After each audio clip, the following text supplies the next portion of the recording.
ভাবুন তো, আপনি জীবনে সবকিছু অর্জন করেছেন, টাকা, সম্মান, সফলতা, কিন্তু এক ভয়ঙ্কর দুর্ঘটিতে সব শেষ। মৃত্যু হওয়ার পর জানতে পারলেন এটা হওয়ারই কথা ছিল না, সিস্টেমের ভুলে আপনার মৃত্যু হয়েছে, আর নিজের শরীরে ফেরানোর বদলে আপনাকে পাঠানো হলো অন্য কারোর শরীরে। এরপর কি হবে? আজকের গল্পে আছে এমন এক রহস্য যা শেষ পর্যন্ত আপনাকে আটকে রাখবে। মুভির শুরুতে আমরা আমাদের মুভির নায়িকা লিউকে দেখতে পাই। সে পেশায় মারাত্মক স্বার্থপর একজন লয়ার। তার জীবনে একটাই মন্ত্র, যে কোনো মূল্যে কেস জিততে হবে আর কাঁড়ি টাড়ি টাকা কামাতে হবে। আবেগ, অনুভূতি, ন্যায় অন্যায় বা মানুষের চোখের জল, এসব দেখে লিউর কিচ্ছু যায় আসে না। তার লক্ষ্য শুধু জয়। গল্পের একটু পেছনে গেলে আমরা লিউর আসল রূপটা দেখতে পাই। একদিন তার অফিসে একটি স্কুল পড়ুয়া মেয়ে আর তার মা এসে বসে আছে। মেয়েটির সাথে তার এক ক্লাসমেট চরম জবরদস্তি করেছে। এই অসহায় মা মেয়ে এসেছিল সেই অপরাধী ছেলেটার বিরুদ্ধে কেস করতে, কিন্তু আমাদের লিউ হলো সেই অপরাধী ছেলেটার উকিল।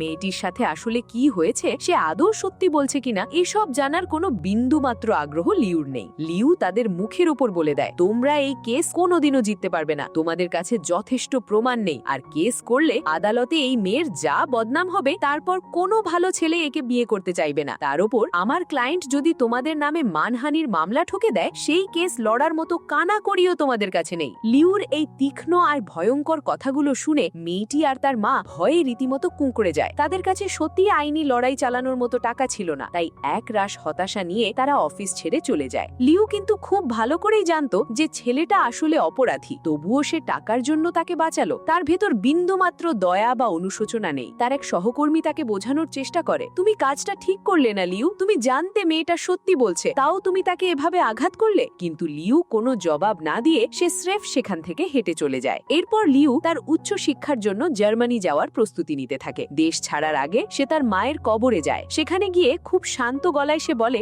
মা, আমি জার্মানি যাচ্ছি পড়তে, তোমাকে খুব মিস করি, তুমি সব সময় আমার সাথে থেকো। এই দৃশ্যটা দেখে আমরা বুঝতে পারি লিউর সাথে তার বাবার কোনো সম্পর্ক নেই। তার বাবা ছোটবেলায় তাদের ছেড়ে চলে গিয়েছিল, কখনো দায়িত্ব নেয়নি। এই একাকিত্বই হয়তো লিউকে এতটা পাথর হৃদয় বানিয়ে দিয়েছে। মায়ের কবর থেকে ফেরার পথেই ঘটে তার মারাত্মক অ্যাক্সিডেন্ট। চারপাশ অন্ধকার হয়ে যায়। যখন সে চোখ খোলে, সে দেখে সে পৃথিবীর কোনো হাসপাতালে নেই। সে দাঁড়িয়ে আছে একটা অদ্ভুত আর বিশাল হলের ভেতর। জায়গাটা দেখতে অনেকটা সরকারি অফিসের মতো, সারি সারি কাউন্টার বসানো, অসংখ্য মানুষ মানে আদা সেখানে লাইনে দাঁড়িয়ে আছে। লিউ তো পুরো হতবাক, সে বুঝতে পারছে না এটা কোথায় চলে এসেছে। সে একটা কাউন্টারে বসা এক মেয়েকে গিয়ে জিজ্ঞেস করে, এক্সকিউজ মি, এটা কোন জায়গা? মেয়েটি খুব স্বাভাবিক গলায় উত্তর দেয়, এটা হলো ভাগ্যের কাউন্টার, মানুষ মারা যাওয়ার পর তাদের আত্মা এখানেই আসে। লিউর তো পায়ের তলার মাটি সরে যাওয়ার অবস্থা। সে মারা গেছে, এটা তার শরীর নয়, শুধু আত্মা। বিশ্বাস না করতে পারলেও এটাই ছিল নির্মম সত্যি। কিছুক্ষণ পর তাকে সেখানকার ডিরেক্টরের কাছে নিয়ে যাওয়া হয়। ডিরেক্টর লিউকে দেখে একটু অস্বস্তিতে পড়েন। তারপর ডিরেক্টর বলেন, I am really sorry ma'am, আমাদের সিস্টেমে একটা ভুল হয়ে গেছে, আপনার মৃত্যুর সময় এখনো আসেনি। আমাদের আসলে অন্য একজন মহিলাকে তুলে আনার কথা ছিল, যার নামও লিউ, আর সে আপনার কাছাকাছিই ছিল।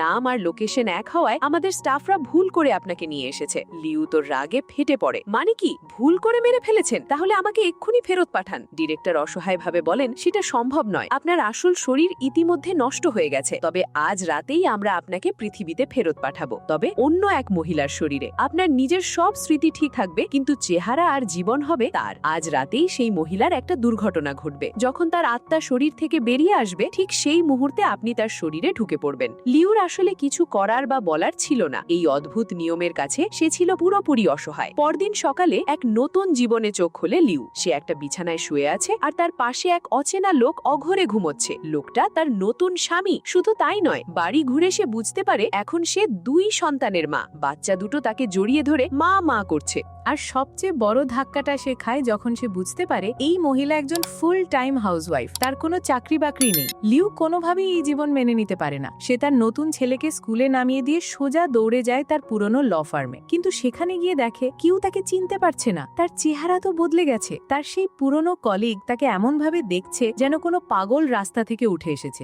লিউ বুঝতে পারে এখানে নিজের পরিচয় দিয়ে কোনো লাভ নেই। রাগে সে রীতিমতো পাগল হয়ে যায়। রাস্তায় বেরিয়ে লিউ ভাবে, আমি এই বস্তা পচা জীবন চাই না, এর চেয়ে মরে যাওয়া ভালো। সে সোজা চলন্ত একটা গাড়ির সামনে গিয়ে দাঁড়ায়, কিন্তু ড্রাইভার তাকে সাইড কেটে চলে যায়। এরপর যখন সে একটা পাবলিক ওয়াশরুমে যায়, হঠাৎ আয়নার সামনে সেই ডিরেক্টর হাজির। ডিরেক্টর বলেন, তোমাকে এই জীবনটা বাঁচতেই হবে লিউ, এর সাথে মানিয়ে নেওয়ার চেষ্টা করো, না হলে তোমার সাথে একদম ভালো কিছু হবে না। লিউ রাগে চেঁচিয়ে ওঠে, আপনারা আমাকে এমন একজনের শরীরে পাঠিয়েছেন যে কোনো কাজই করে না। আমার জীবন ছিল আমার ক্যারিয়ার, আর এখন আমি একটা বেকার হাউসওয়াইফ। ডিরেক্টর খুব শান্ত গলায় জবাব দেন, তোমার কি মনে হয় সংসার সামলানো কোনো কাজ নয়? পৃথিবীর সবচেয়ে কঠিন ফুল টাইম কাজ হলো একটা পরিবারকে সামলে রাখা। এখানে কোনো ছুটি নেই, সপ্তাহে 7 দিন 24 ঘন্টে তোমাকে ডিউটি করতে হবে। এই বলে ডিরেক্টর গায়েব হয়ে যান। লিউ বুঝতে পারে এই জীবন থেকে পালানোর কোনো রাস্তা নেই, তাকে এই পরিবারের সাথেই মানিয়ে নিতে হবে। বাধ্য হয়ে সে বাড়ির জন্য খাবার আর দরকারি জিনিসপত্র কিনতে একটা গ্রোসারি স্টোরে যায়। সে তার আগের জীবনের অভ্যেস মতো দামি দামি প্রচুর জিনিস কার্টে ভরে নেয়, কিন্তু বিল দেওয়ার সময় যখন সে এই মহিলার ব্যাংক ব্যালেন্স চেক করে, তখন সে দেখে তার অ্যাকাউন্টে প্রায় কোনো টাকাই নেই। লিউ হতাশ হয়ে বিড়বিড় করে ওঠে, শালা একেবারে গরিবদের দুনিয়ায় ফেলে দিয়েছে আমাকে। এখন থেকে তাকে খুব সাবধানে হিসেব করে টাকা খরচ করতে হবে। হঠাৎ তার ফোনে কল আসে, তার ছোট ছেলে বাস স্টপে দাঁড়িয়ে অপেক্ষা করছে। লিউ তড়ঘড়ি করে তাকে আনতে যায়, কিন্তু ছেলেটা তাকে দেখে কেমন যেন অদ্ভুত দৃষ্টিতে তাকাতে থাকে। বাচ্চা ছেলে হলেও তার নজর খুব তীক্ষ্ণ ছিল। সে পরিষ্কার বুঝতে পারছিল যে এই মহিলা দেখতে তার মায়ের মতো হলেও আচার আচরণে সে তার মা নয়। ছেলের এই সন্দেহভাজন দৃষ্টি দেখে লিউ বুঝতে পারে যে লুকোচুরি করে লাভ নেই। সে ছেলেটির পাশে বসে তাকে পুরো সত্যিটা বলে দেয়, আত্মার দুনিয়া, মৃত্যুর ওই ভুল, শরীর পটলে যাওয়া, সবটা। তবে বাচ্চাদের মন নরম হয়, তাই সে ছোট্ট একটা মিথ্যেও বলে। সে বলে, দেখো 7 দিন পর তোমার আসল মা ঠিক ফিরে আসবে। তারপর ছেলেটা বলে, ঠিক আছে, আমি এই কথা কাউকে বলবো না। এরপর ছেলেটা উল্টো লিউকে সাহায্য করতে শুরু করে। সে বলে দেয় বাড়িতে কার কি পছন্দ, কে কি খেতে ভালোবাসে। এভাবেই তাদের মধ্যে একটা অদ্ভুত মিষ্টি বন্ধুত্ব শুরু হয়। সেই রাতেই লিউ সংসার সামলানোর প্রথম ধাপে সবার জন্য নিজের হাতে রাতের খাবার বানালো। সে আপ্রাণ চেষ্টা করেছিল ভালো কিছু রাঁধার, কিন্তু যখন সবাই খেতে বসলো, স্বামী আর বড় মেয়ে খাবার মুখে দিয়েই মুখ কুঁচকে ফেললো। তারা সোজা বলে দিল, রান্নার জঘন্য হয়েছে, মুখে দেওয়া যাচ্ছে না। সঙ্গে সঙ্গে লিউ টেবিলে হাত চাপড়ে চিৎকার করে বলে, কোনো বকবাস না করে চুপচাপ খেয়ে নাও বলছি। লিউর এই রুদ্রমূর্তি দেখে স্বামী সন্তান ভয়ে একেবারে কাঁটা। সবাই তু শব্দ না করে সুরসুর করে সেই বিস্বাদ খাবারই গিলে নিল। রাতে বেডরুমে যাওয়ার পর স্বামী খুব স্বাভাবিক গলায় বলল যে সামনেই তাদের একটা পার্টিতে যেতে হবে। পার্টির কথা শুনেই লিউ খুশি হয়ে বলল, তাহলে তো আমাকে পার্টির জন্য নতুন ড্রেস কিনতে হবে। এই কথা শুনে স্বামী বেচারা তো পুরো কারণ তার আসল স্ত্রী ছিল দারুণ সংসারী, যে নিজের জন্য একটা টাকাও কখনো বাজে খরচ করত না। তবুও বউয়ের আবদার ফেলতে না পেরে সে রাজি হয়ে যায়। এরপর স্বামী যখন একটু রোমান্টিক হয়ে স্ত্রীর কাছে আসতে চায়, লিউ তড়ঘড়ি করে একটা অদ্ভুত অজুহাত দিয়ে বসে, আমার না শরীরটা খুব খারাপ লাগছে, আমার ছোঁয়াচে রোগ হয়েছে, তোমারও হয়ে যাবে। এই বলে সে এক প্রকার পালিয়ে গিয়ে ড্রয়িং রুমের সোফায় শুয়ে পড়ে। পরদিন সকালে লিউ তার সেই ছোট্ট ছেলেকে নিয়ে আবার গ্রোসারি স্টোরে যায়। এবার সে সবার পছন্দের সবজি আর খাবার কেনে, কিন্তু তার শপিং করার নেশা তো আর যায়নি। রাতে স্বামী অফিস থেকে ফিরে দেখে লিউ শুধু নিজের জন্য দামি ড্রেস কেনেনি, স্বামীর জন্যও বেশ কিছু দামি ব্র্যান্ডের জামা কাপড় কিনে এনেছে। পোশাকগুলোর প্রাইস ট্যাগ দেখে স্বামীর তো চোখ কপালে ওঠে। সে বুঝতেই পারছে না যে তার আসল স্ত্রীটার হঠাৎ কি হলো। স্বামী খুব শান্ত গলায় লিউকে বোঝানোর চেষ্টা করে, দেখো আমরা এই টাকাগুলো একটু একটু করে জমাচ্ছি বাচ্চাদের ভবিষ্যতের জন্য, এভাবে খরচ করা কি ঠিক হচ্ছে? কিন্তু লিউ, যে সারা জীবন শুধু টাকা কামিয়েছে আর উড়িয়েছে, সে অবলীলায় বলে বসে, যদি আমরা জীবনে একটু আনন্দই না করতে পারি তাহলে গাধার মতো টাকা কামিয়ে কি লাভ? কথাটা শুনে স্বামীর মুখটা ফ্যাকাশে হয়ে যায়। সে চরম হতাশ আর মন খারাপ নিয়ে বাড়ি থেকে বেরিয়ে সোজা অফিসে চলে যায়। ওই যে বাড়তি টাকাটা আজ খরচ হয়ে গেছে, সেটা ওভারটাইম ডিউটি করে পুষিয়ে নেওয়ার জন্য। স্বামীকে ওইভাবে বেরিয়ে যেতে দেখে লিউর বুকের ভেতরটা হঠাৎ কেমন যেন মোচড় দিয়ে ওঠে। জীবনে প্রথমবার তার নিজের কাজের জন্য অপরাধ বোধ হতে থাকে। মন খারাপ নিয়ে সে একটা বারে গিয়ে ড্রিঙ্ক অর্ডার করে বসে থাকে। তখন সেখানে এক অচেনা মহিলা এসে তার পাশে বসে। মহিলাটি আসলে এই শরীরের আগের মালিককে চিনত। সে লিউকে বলে, জানিস তোর পরিবারটাকে আমার বড্ড ভালো লাগে, তুই আর তোর স্বামী মিলে যেভাবে সবটা সামলাস না, সত্যি খুব সুন্দর তোরা, তোদের পরিবারটাকে দেখলে আমার মনে আশা জাগে। এই কয়েকটা সাধারণ কথা লিউর হৃদয় ছুঁয়ে যায়। তার আগের জীবনে সে অনেক বড় বড় কেস জিতেছে, প্রচুর হাততালি পেয়েছে, কিন্তু জীবনে প্রথমবার আজ একটা ভালোবাসায় ভরা পরিবারের অংশ হওয়ার জন্য তার বুকটা গর্বে ভরে ওঠে। বার থেকে বেরোবার সময় লিউর মনে এক অদ্ভুত প্রশান্তি কাজ করছিল। বাড়ি ফেরার পথে লিউ দেখে তার বড় মেয়ে এবং একটা ছেলে রাস্তার ধারে দাঁড়িয়ে দুজনে একে অপরকে কিস করতে যাচ্ছে। লিউর সঙ্গে সঙ্গে সেখানে গিয়ে হাজির হয়। মেয়ে তো মাকে দেখে ভয় প্রায় কাট, কিন্তু লিউ খুব শান্ত আর আদুরে গলায় মেয়েকে বলল, দেখো বয়ফ্রেন্ড থাকা কোনো অপরাধ নয়, কিন্তু এই বয়সে রাস্তায় দাঁড়িয়ে এসব করাটা ঠিক নয়। এখন তোমার পড়াশোনাটা অনেক বেশি জরুরি, আর এত বড় একটা কথা তুমি আমাকে একবারও জানাওনি কেন? মায়ের মুখে এমন শাসন আর বোঝার মতো কথা শুনে মেয়েটির চোখে জল চলে আসে। সে ভেবেছিল মা তাকে বকাঝকা করবে, কিন্তু তার বদলে সে পেল এক বুক ভালোবাসা আর ভরসা। সে মাকে জড়িয়ে ধরে কথা দেয়, আজ থেকে আমি তোমাকে আমার সব কথা শেয়ার করব মা। এরপর থেকে দিনের পর দিন যত এগোতে থাকে, লিউর পাথরের মতো মনটাও ধীরে ধীরে গলতে শুরু করে। সে তার বাচ্চাদের আরো কাছাকাছি চলে আসে। একদিন রাতে সেই আত্মাদের দুনিয়ার ডিরেক্টর আবার লিউর সামনে এসে হাজির হন। তিনি মুচকি হেসে জিজ্ঞেস করেন, কি এখন কেমন লাগছে? লিউ বলে, এই জীবনটা আমি যতটা খারাপ ভেবেছিলাম ততটা খারাপ নয়। সংসার সামলানো কোনো ফালতু কাজ নয়, এটা একটা বিশাল দায়িত্ব। আর মানুষ এটাকে যতটা সহজ ভাবে, এটা মোটেও ততটা সহজ নয়। লিউর মুখে এই কথা শোনার পরই ডিরেক্টর সেখান থেকে অদৃশ্য হয়ে যান। লিউ একা বসে টিভিতে তার এই জীবনের বিয়ের পুরনো ভিডিও দেখতে থাকে। সে দেখে ভিডিওতে তার স্বামী কি সুন্দর হাসছে, কি গভীর ভালোবাসা নিয়ে তার স্ত্রীর দিকে তাকিয়ে আছে। একে অপরকে দেওয়া বিয়ের প্রতিশ্রুতিগুলো লিউ নিজের চোখে দেখে। ভিডিওটা দেখতে দেখতে লিউর ভেতরে এক নতুন অনুভূতির জন্ম হয়। জীবনে প্রথমবার তার মনে হয় তারও একটু ভালোবাসা দরকার, একটা সত্যিকারের ভালোবাসার সম্পর্ক দরকার, শুধু নামের কোনো বিয়ে নয়। ভিডিও দেখতে দেখতে সে ওই সোফাতেই ঘুমিয়ে পড়ে। কিছুক্ষণ পর তার স্বামী ওভারটাইম ডিউটি করে ক্লান্ত হয়ে ফেরে। সে লিউকে সোফায় ঘুমোতে দেখে খুব যত্ন করে ভালোবেসে তাকে কোলে তুলে বেডরুমে গিয়ে শুইয়ে দেয়। পরদিন সকালে লিউ ঘুম থেকে উঠে অবাক হয়ে দেখে তার বিছানার পাশে একটা দারুণ সুন্দর নতুন ড্রেস রাখা। তার স্বামী নিজের কষ্টের টাকা দিয়ে বউয়ের জন্য এটা সারপ্রাইজ হিসেবে কিনে এনেছে। সন্ধেবেলায় লিউ সেই নতুন ড্রেসটা পরে তার স্বামীর সাথে পার্টিতে যায়। সেখানে গিয়ে লিউ তার স্বামীর সম্পর্কে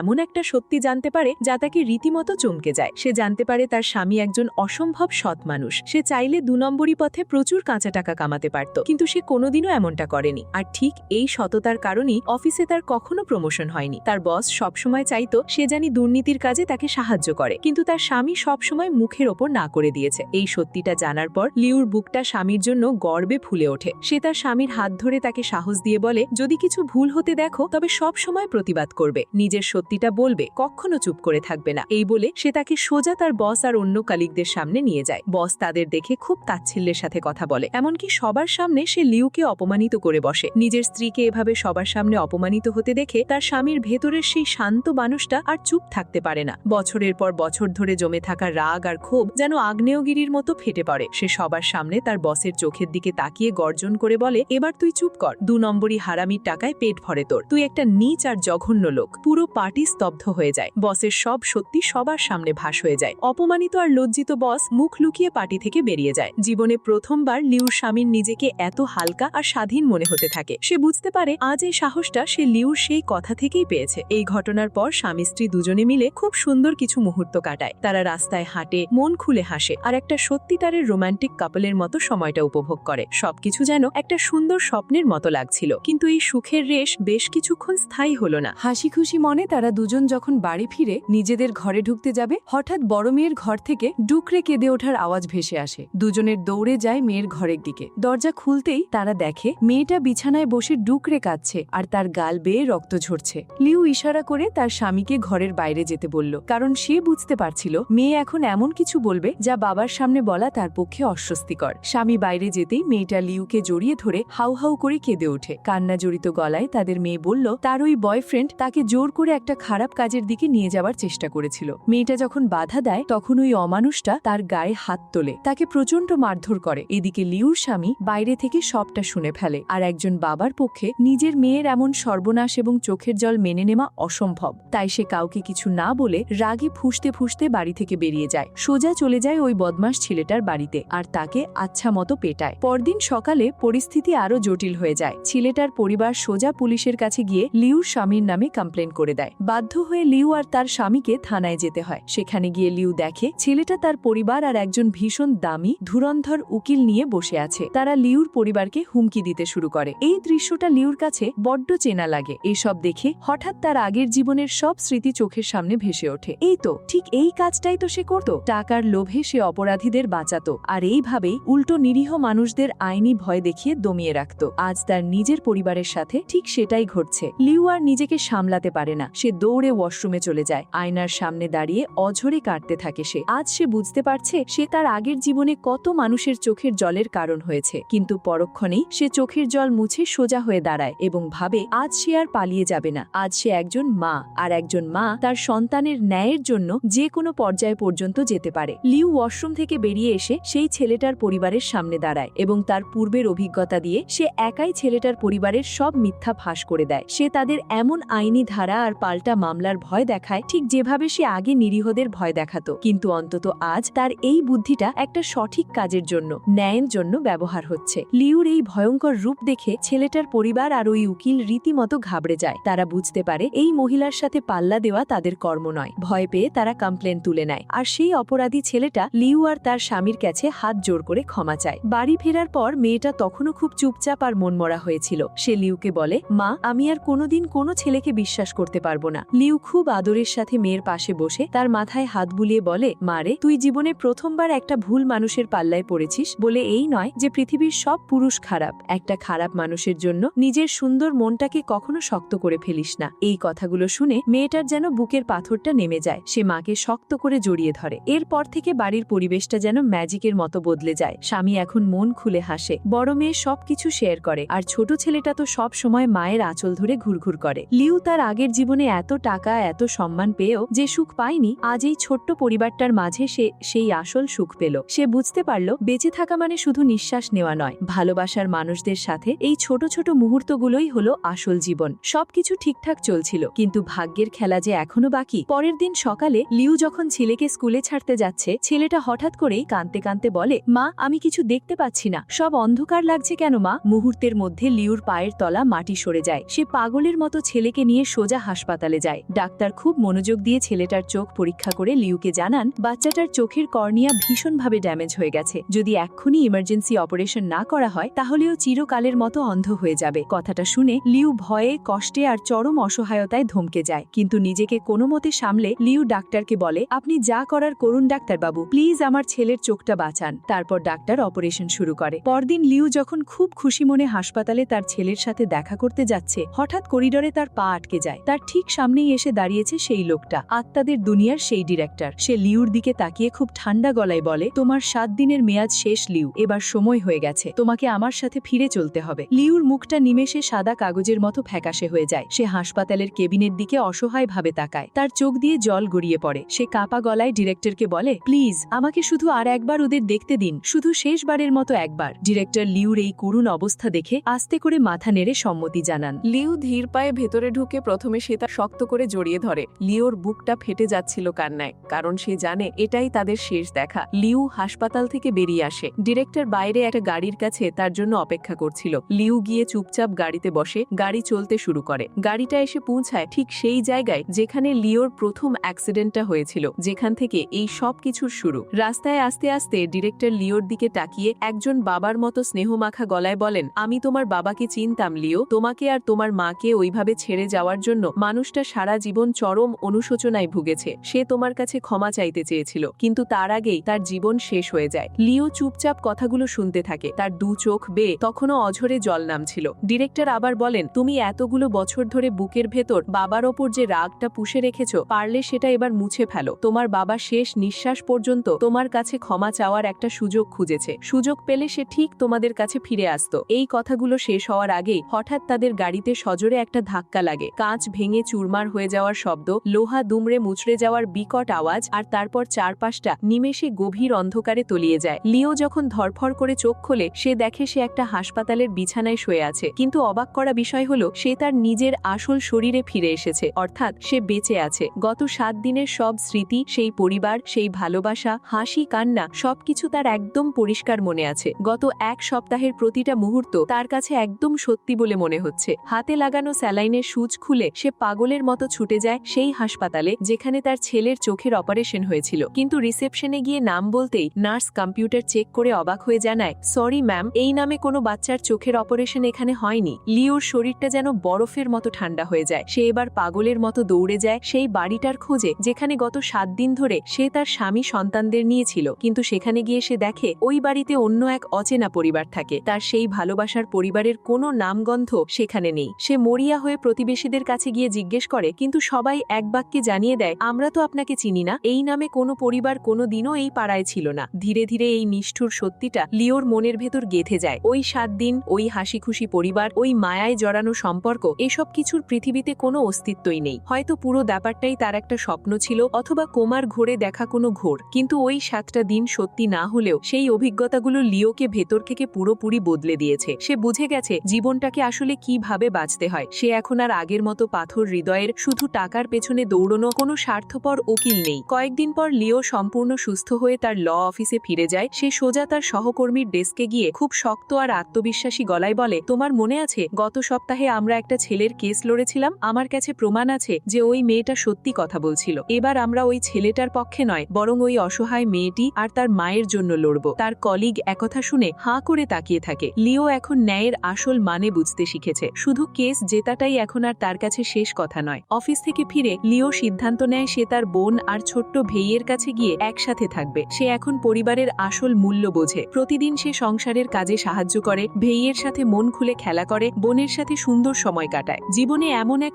অদ্ভুত আর স্নিগ্ধ প্রশান্তি সে আগে কখনো অনুভব করেনি। একদিন সন্ধেবেলা সে তার পুরনো ফ্যামিলি অ্যালবামের পাতা উল্টাচ্ছিল। হঠাৎ একটা ছবিতে এসে তার চোখ আটকে যায়। ছবিতে তার মা আর বাবা পাশাপাশি দাঁড়িয়ে। লিও তার বাবার চেহারার দিকে তাকিয়ে রীতিমতো শিউরে ওঠে। এই মানুষটাই তো সেই ডিরেক্টর। আত্মার দুনিয়ায় যে ডিরেক্টর তাকে পথ দেখিয়েছিল সে আর কেউ নয়, স্বয়ং তার মৃত বাবা। এই পুরো ঘটনাটা আসলে তার বাবার আত্মা তাকে একটা সুযোগ দেওয়ার জন্যই সাজিয়েছিল, তাকে একটা ভুল রাস্তা থেকে বাঁচাতে আর তার কাছে ক্ষমা চাইতেই বাবা ওই রূপে এসেছিল। সে মনে মনে ভাবে, আমার বাবা মা যেখানেই থাকুক না কেন, আমি জানি ওনারা আমার সাথেই আছেন আর খুব ভালো আছেন। জীবনে প্রথমবার লিওর নিজের জীবনের প্রতি কোনো অভিযোগ ছিল না। জার্মানি যাওয়ার আগে লিও শেষবারের মতো তার মায়ের কবরে যায়। খুব যত্ন করে সে কবরের পাথরটা পরিষ্কার করে। তারপর একটা হালকা হাসির সাথে ফিসফিস করে বলে, মা জানো, আমি বাবার সাথে দেখা করেছি। তুমি তো কোনোদিনও বলনি বাবা দেখতে এতটা হ্যান্ডসাম। আচ্ছা মা, আমার জন্য একদম চিন্তা করো না, আমি খুব তাড়াতাড়ি পড়াশুনো শেষ করে আবার ফিরে আসব আর তোমার পছন্দের সেই ওয়াইনটাও নিয়ে আসব। সেখানে একগুচ্ছ ফুল রেখে লিও নতুন জীবনের উদ্দেশ্যে পা বাড়ায়। জার্মানি যাওয়ার ফ্লাইটে ওঠার পর ভাগ্য যেন লিওকে তার জীবনের সবচেয়ে বড় সারপ্রাইজটা দেয়। প্লেনে তার পাশের সিটে এসে বসে এক অচেনা লোক, কিন্তু লোকটার দিকে তাকাতেই লিওর যেন হার্টবিট থমকে যায়। এই মানুষটাই তো তার সেই স্বপ্নের দুনিয়ার স্বামী, কিন্তু এই বাস্তব দুনিয়ায় লোকটা আপাতত একজন সম্পূর্ণ অচেনা মানুষ। লোকটাও লিওকে দেখে অবাক হয়ে যায়। সে একটু হেসে বলে, লিও, তুমি আমাকে চিনতে পারোনি? আমি তোমার সাথেই পড়তাম, ক্লাসে তোমার 2 বেঞ্চ পেছনে বসতাম। কথায় কথায় ছেলেটি খুব ক্যাজুয়াল ভাবে বলে, জানো, ওই সময় আমি তোমাকে খুব পছন্দ করতাম, একবার প্রপোজও করেছিলাম, মনে আছে? লিও মুচকি হাসে। তার মনে পড়ে যায় কলেজ লাইফে সে কতটা রাগী আর একঘেয়ে ছিল। দুজনের গল্প জমতে থাকে। ছেলেটি খুব সততার সাথে জানায়, আমি একটা বিজনেস শুরু করেছিলাম, কিন্তু সেটা ফ্লপ হয়ে গেছে। এখন সাধারণ কোম্পানিতে চাকরি করি, কিন্তু এখন আর লিওর কাছে এসব টাকা পয়সার কোনো দাম নেই। সে লোকটার চোখের দিকে তাকিয়ে বুঝতে পারে এই মানুষটা ঠিক আগের মতোই সৎ আর ভালো মনের। স্বপ্নের দুনিয়ায় তো সে তাকে এমনিতেই নিজের স্বামী হিসেবে মেনে নিয়েছিল। লিও খুব দুষ্টমি মাখা হাসি দিয়ে আস্তে করে জিজ্ঞেস করে, তা তোমার বাচ্চারা কেমন আছে? লোকটা হো হো করে হেসে উঠে বলে, বাচ্চা? আরে আমার তো এখনো বিয়েই হয়নি। লিও শব্দ করে হেসে ওঠে। এখন তার কাছে পুরো জলের মতো পরিষ্কার হয়ে যায়। ওই যে দুটো বাচ্চা যাদের সে ভালোবেসেছিল, বুকে জড়িয়ে ধরেছিল, ওরা কোনো কল্পনা বা স্বপ্ন ছিল না, ওরা হলো তার ভবিষ্যৎ। এই ছেলেটি আর তার ভবিষ্যতের 2 সন্তান। লিও খুব মিষ্টি করে বলে, আমি কি তোমার নাম্বারটা পেতে পারি? এই একটা প্রশ্নেই লিও তার অতীতের সব ভয় আর রাগ পেছনে ফেলে ভালোবাসাকে বেছে নেয়। আর এভাবেই এক দারুণ সুন্দর সমাপ্তি ঘটে আমাদের আজকের গল্পের। এই ছিল বিউটিফুল অ্যাক্সিডেন্ট মুভির অসাধারণ আর ইমোশনাল একটা গল্প। মুভিটা আপনাদের কেমন লাগলো সেটা অবশ্যই কমেন্ট করে জানাবেন। ভিডিওটি ভালো লাগলে লাইক করুন। আর আপনারা দেখছিলেন সিনেবাড়ি অফিসিয়াল ইউটিউব চ্যানেল। দেখা হবে পরের ভিডিওতে নতুন কোনো গল্প নিয়ে। ভালো থাকবে।